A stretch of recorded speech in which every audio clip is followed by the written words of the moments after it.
एक हरे भरे जंगल में सुबह का वक्त था। नर्म सूरज की रोशनी दरख्तों के पत्तों से छनकर जमीन पर पड़ रही थी। परिंदे चहचहा रहे थे, तितलियां उड़ रही थीं और एक छोटे से तालाब में नीले आसमान का अक्स छलक रहा था। सारा जंगल सुकून और खूबसूरती से भरा हुआ था। इसी तालाब के किनारे एक शानदार मोर रहता था। उसका नाम था मयूर। मयूर के परों में नीला, सब्ज और सुनहरी रंग ऐसे चमकते थे जैसे कुदरत ने खुद रंग भरा हो। जब हवा चलती तो उसके परों से रोशनी झिलमिलाने लगती, जैसे सारा जंगल मुस्कुरा उठता हो। एक दिन आसमान पर घने बादल छा गए। दरख्तों के पत्तों पर पहली बूंदें गिरने लगी। पूरा जंगल खुशी से भर गया। परिंदे गाने लगे, हिरन और खरगोश दौड़ने लगे। उस लम्हे मयूर ने अपने रंगीन पर फैलाए और बारिश में नाचने लगा।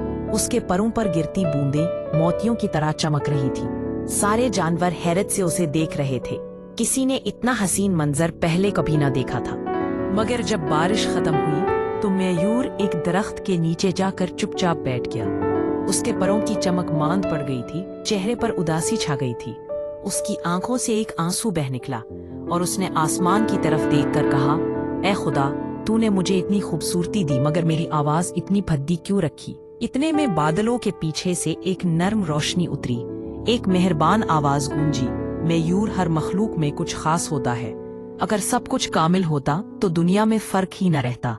तेरी खूबसूरती दूसरों के चेहरों पर मुस्कुराहट लाती है, यही तेरी पहचान है। मयूर ने खामोशी से वो बात सुनी। फिर वो तालाब के पास गया और पानी में अपना अक्स देखा। उसने मुस्कुरा कर कहा, मैं जैसा हूँ वैसा ही खूबसूरत हूँ। उसके चेहरे पर सुकून उतर आया, दिल में इत्मीनान आ गया। और जब फिर से बारिश शुरू हुई तो मयूर ने अपने पर फैलाए और पूरे दिल से नाचने लगा। पूरा जंगल खुशी में झूम उठा। आसमान पर कौसे कज़ह थी, धूप चमक रही थी और मयूर अपने रंगीन परों के साथ कबूलियत, शुक्रगुजारी और खुशी का रक्स कर रहा था।